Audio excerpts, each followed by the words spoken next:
world, and Linda was saying that she was looking forward to hearing about my childhood. Well, you're not going to hear anything about my childhood. This is all plagiarized. So this next part is coming from the UU World, which is the magazine. The UU World is a magazine that we get as members of the Unitarian Universalism. And this comes from '02. It described a writer's reflections on a fellowship's first year when the writer was a child. She, her dad, and some big 8-year-old boys all had hammers. They built a great big sandbox for the Sunday school. The writer reminisced the first annual blueberry pancake breakfast in her family's backyard, where the people talked about buying a building, looking for a minister, and mortgaging their houses to do it. Others talked about the service they had put together about Hinduism and how moving it was, or wasn't.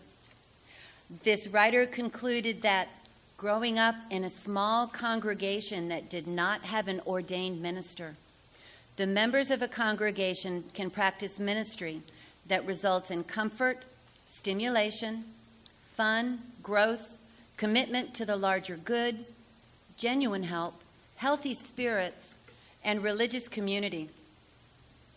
Each of us ministers to the other, end quote. The article was written 50 years after the first blueberry pancake breakfast, which was coming around again. So with that in mind, I'd like to give you just a real short history of the space of religious education in this building. Reading that article made me want to take that opportunity to give you this history. When our fellowship began in 1954, which is when I began too, it met in the Clemson YMCA. In 1980, when UUFC built this building and moved here, it had a meeting room which we use as the social room now. So in other words, this room was not here. The social room over there was where we had our service. The kitchen was in the same location, which causes some people angst today. And the library and our DRE's office, these rooms off to the right here, those two rooms were one large room with an expandable wall. You know how you can scoot it back and come back together? So it had an expandable wall that could be folded back as needed. That large room was used as the social room, and then the expandable wall divided the large room during the service time to provide what we call RE space. We don't really say Sunday school here. We say religious education, RE. Also, the room next to the kitchen was present to provide space for the RE children. So are you picturing that? This room was not here, and we didn't have that back hallway because that room, that big room next to the kitchen, was an RE room. Then in 1984, the year our son was born, the fellowship added an RE wing, which includes a nursery and 2 more classrooms. The smaller classroom is now being used by Susie Smith as her office for her ministry with the Peace Church that meets here in the afternoons on Sunday.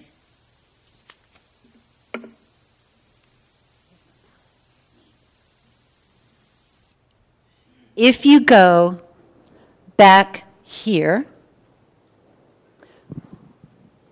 back through this window is where we're hoping to have the memorial garden. But if you go through the fence there, and there's a patio back over there, you'll see the glass doors that look into the library. And there's also a wooden, is it a wooden door? A solid door. It's a steel door. You'll see a steel door that you say, I wonder what that goes to. And when Dr. Bishop was here during the survey, apparently a lot of people did not know this. But I am here to tell you that when you go through that steel door, you'll go up a staircase, if you dare, because that's where our teens meet. And that was a part of the addition in 1984. It used to be that was the only real way to get into the teen room. When we were concerned about safety, we bought a metal chain ladder that you can hook onto a window if you needed an additional way to get out. But that was not good enough for our wonderful, wonderful former members, Merrill and Charlotte Palmer, who said, phooey on that. And if you walk to the back of the playground and look around to the back of that section of the building, you will see a set of wooden staircases that go into a second real door to provide safe access for our teens and whatever other groups meet up there. So that's the evolution of space within our walls for our children. There's one addition that I want to make. When I read over Dr. Bishop's report, there was an omission of Meg MacArthur's name when it was listing our Directors of Religious Education, DRE. And so our DRE's office is just the first office to the right as you go out. So as you reflect on providing space for children and services for our children and just childhood, I hope you enjoy this song. It's a Neil Young song, and the words are included in your bulletin if you want to hum along. Because I am not a professional minister and we share being up here, lay service. One thing that gets me up here is when I get a new piece of music, and I love listening to it. And I can say, I want to listen to it within these walls with you people. I hope you enjoyed that song. I really, really like that song. Thank you for being here, everybody. Happy Father's Day. This next section is called Character. And I call it Fathers and Sons. An 01 article in the UU World, to plagiarize more. This isn't really plagiarism. This is because I'm telling you where this is from. So this is an article from the UU World magazine from 2001. It described a writer's search for understanding from studying fathers, sons, and loss. He begins with the work that he and his dad did after the death of his grandfather, his paternal grandfather. The writer was able at this point to hear his father say, "I want to tell you now how proud I am of you, of the choices you've made, of the life you've created." The writer acknowledged that these precious words, helped to dissolve a lot of pain inherent in father-son relationships when he received that blessing. The writer began a search to find out, what does a son really need from his dad? And I'm here to give you a brief summary of what he learned. In the eyes of young sons, fathers often seem gigantic. Again and again, the sons interviewed expressed wonder at the enormous physical size and power of the men who had guided them in their early lives. Some described their dads as awesome, immense, imposing, dominating. One son, who was 8 when his father died, told me he remembered the older man as Herculean. 35 years after the death, the son recalled, "One year, a tornado blew down a large tree in our yard. Most people would have hooked up a car or something to lift the tree back upright. Instead," he said, "my dad hooked up a harness to his body and pulled it up like a plow horse." Because fathers can tower over sons, power must be used judiciously. The second UU principle calls for justice, equity, and compassion in human relations. And this may be no more appropriately applied than in our relations with our children. Sons said they wanted their fathers to be strong, but to use that strength as a buffer against danger, a shield against the bad guys, ghosts, and other demons. One son spoke for many when he said, "I wanted to be with my dad. I felt safe around him. I knew he would take care of me." Among the sons, I had no idea this would happen.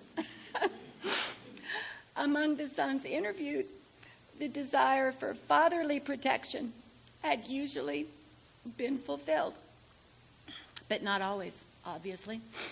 A computer programmer who had grown up on a Midwestern farm in the 1950s spoke of painful early memories of his dad. "My dad and I were never on the same wavelength," this man recalled. "I always felt he resented me, and I was afraid of him." One memory comes back. He was herding pigs, and he had a long 2x4 that he was using to guide them, and one of the pigs got away, and Dad just started beating him with that stick. I started to cry, and that really made my father angry because I was too soft. He started yelling at me, "I'll use it on you." I had heard a story like that from a coworker in Westminster. Those things are too real. To go on, numerous stories of paternal violence were heard. Sons reported that their fathers had slapped and punched them or hit them with switches, belts, shoes, razor straps.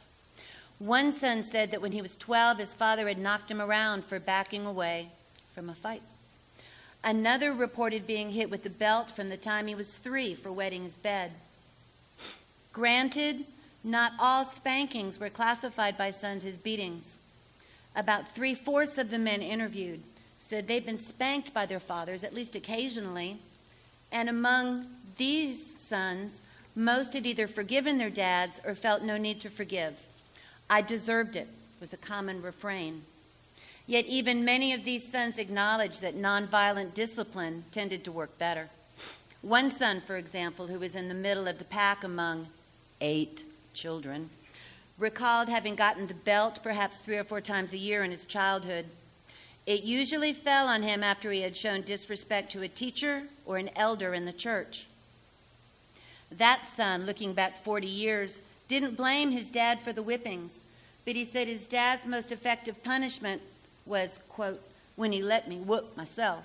If I wasn't doing my homework or I forgot my chores around the house, he'd sit me down and talk to me about what it meant to be a part of the family and how important it was to contribute. He'd talk to me for a long time, and then he'd tell me to go sit down and think about it." A father's style of discipline was only one factor mentioned by the sons in assessing the quality of the fathering they had received. Something else, in fact, was cited more often: affection. Sons didn't always use that term. Affection has the connotation of holding, cuddling, hugging, kissing, and other forms of physical contact. And indeed, when one of those things occurred between a father and son, it seemed to have a strongly favorable effect on the child.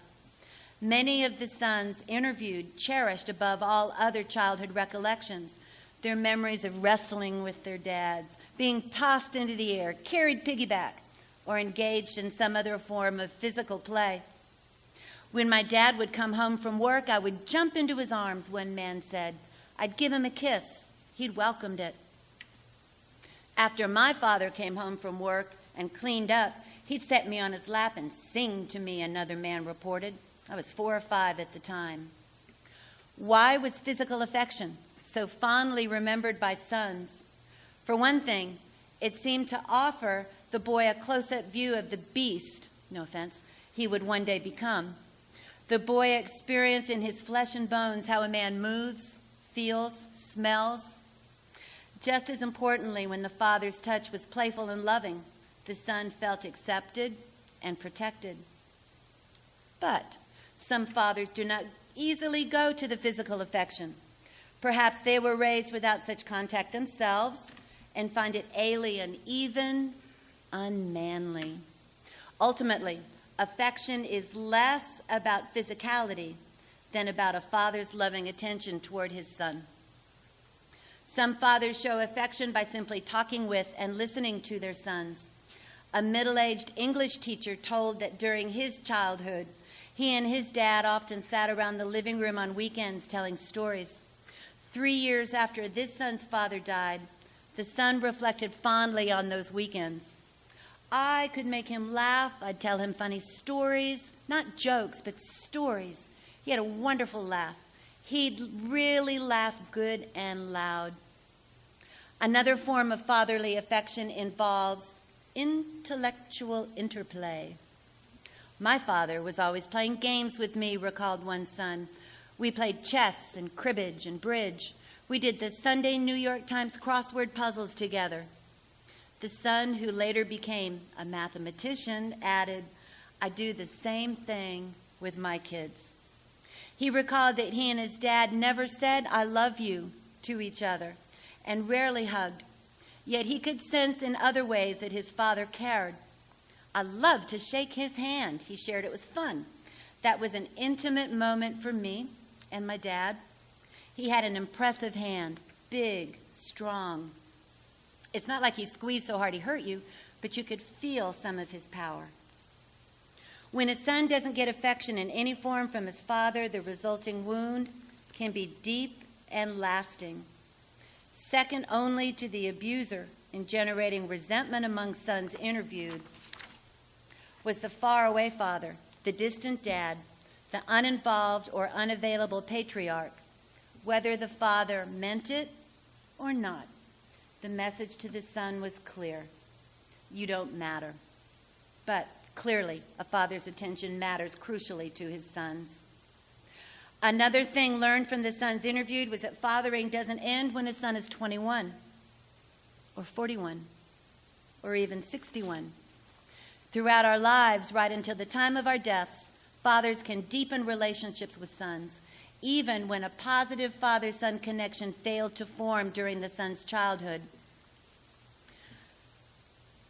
Ultimately, good fathering summons us to act out the seventh UU principle: respect for the interdependent web of all existence of which we are a part. Respecting the web includes teaching our sons both that the web exists and that they will be called upon to help make it strong. To teach these lessons, we must show them the meaning of interconnection by creating a genuine connection with them. The men interviewed might have put it in these terms: give your attention to your son, not to the exclusion of your spouse or daughter, but find a way to meet your son. Read with him, run with him, wrestle with him, find reasons to admire him, and every so often, no matter his age, offer him a gift that can come only from you. Tell him how proud you are to be his dad. Happy Father's Day to the fathers among you and to the fathers that we have and remember. At this point, I would like to share thoughts with you. Johnny, you're just making me cry up here.